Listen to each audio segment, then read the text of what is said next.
if you are about to get married or newly married or just been married for a period of time, these are great questions that you can ask to get to know your partner better. So if you're trying to answer the question of, do I, and decide if you're going to get married or not, then this is a great time to ask your partner some of these questions. Hi, my name is Olivia. I'm passionate about helping you understand what relational trauma is so that you can overcome it, move on from it, and ultimately get on with your life. Today, everything we're going to talk about comes from my book, Do I? You can find it on Amazon. I will leave the link in the description.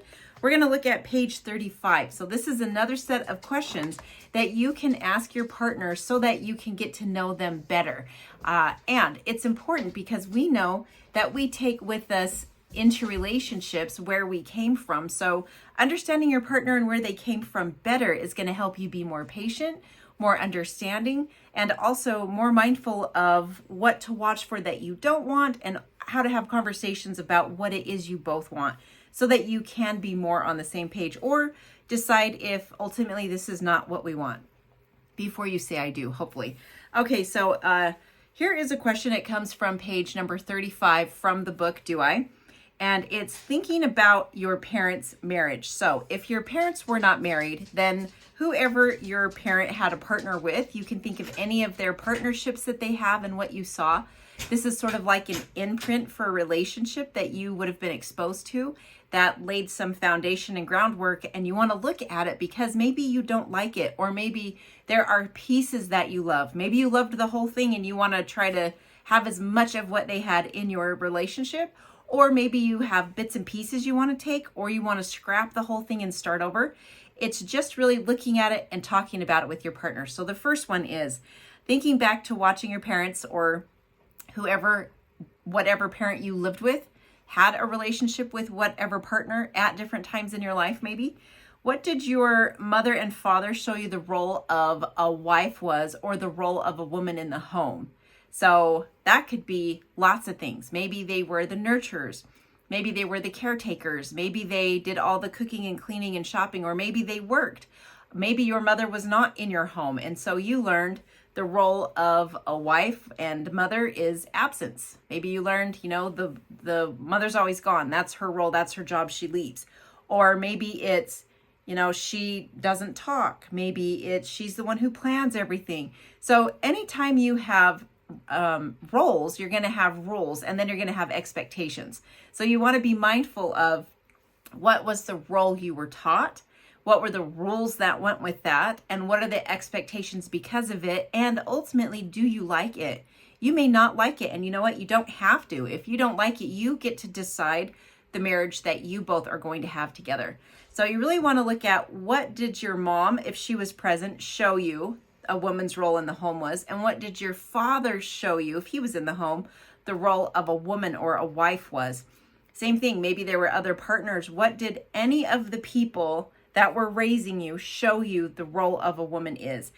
Because whether you're a man or a woman, you're going to have some of those same expectations, and maybe your partner's not interested in that at all, and maybe you yourself are not interested.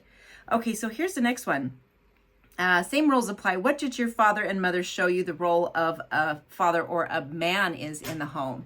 And if at any time you are not feeling safe or you feel like this is too vulnerable, you always have the right to pass on a question. So if you're not ready to be this vulnerable and answer these questions, you don't have to, or you could also answer them to the degree you're comfortable with. So you don't have to spill every ounce of every experience you had. You still have a right to privacy. But I will say, if you're passing on every single question, that's going to be a problem. You might not be ready to be married, or you may want to get some help, like go to counseling. You can find a counselor in your area. Psychologytoday.com is a great resource that you can use to find someone. So just being mindful, you don't have to give all your business. You still have a right to private experiences. My dog's about to take off and probably bark.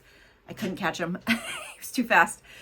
So just being aware, you can share to whatever extent you want to share, but try to share something. But if it's not safe, if you feel like your partner uses what you share against you, or it ends up being this huge dramatic, fight, or something terrible is going to happen, then you may want to see counseling as a couple, because clearly, if we can't just share our own experience, if it is not safe to share for any type of reason, then first we have to work on establishing safety before we get more vulnerable with each other. That would not be healthy. So hopefully you're feeling safe, you feel safe to be vulnerable, and then go ahead and share to the extent that you can. Okay, so after we look at the man's role, the next question is, how would you describe your parents' marriage? So this is regardless if they were married to each other, if they were married to other people, if maybe they didn't get married, but you just saw all these relationships. How would you describe it? Would it be roller coaster? Would it be rocky? Sorry for the dogs. Would it be, a solid, stable, loving, supportive? How would you just kind of describe briefly the summary of the marriage? And again, this is what you saw it as a child. It doesn't mean this is what it was. Could mean this is exactly what it was. But just from your experience, what was that first imprint of marriage and what was your understanding of it? So you can really see how when we feel safe and we're able to share these things with each other, it's really going to help us to decide and just talk openly and have these conversations with a lot of dialogue on what it is that we want. Okay, the next one. Number 10, as you reflect back through your answers, what would you say you learned about marriage from watching your parents? What was the message overall that you received about marriage from watching your parents, wherever they were relating? If they were married to each other, married to other people, or in other relationships, what overall did you learn it was? Was it a good thing? Was it a supportive thing? Was it like torturous? Was it a prison? Was it misery? Was it wonderful? Was it the only way to get ahead in life? Just what information you're going to take. So remember, not everyone is proud of where they came from. It's important that we're not shaming our partner or passing judgment on their parents. We're just trying to listen openly to their experience. That's a big point of the book, Do I? Is learning how to be open and to share honestly and to be able to say hard things and also be able to hear hard things without it blowing up every time we hear something we don't want to. We want to be able just to hear honestly from our partner and just ask questions or just try to understand where they're coming from, but not that it's always personal to me. I don't have to take everything you say inside of me. I can just hear it and realize, oh, that's what you think. That's your understanding. These are your questions. And I'm still having my separate self over here. Okay, so again, you can find this on Amazon. I'll leave a link to the book from Amazon in the description. Take good care, and I'll see you in the next one.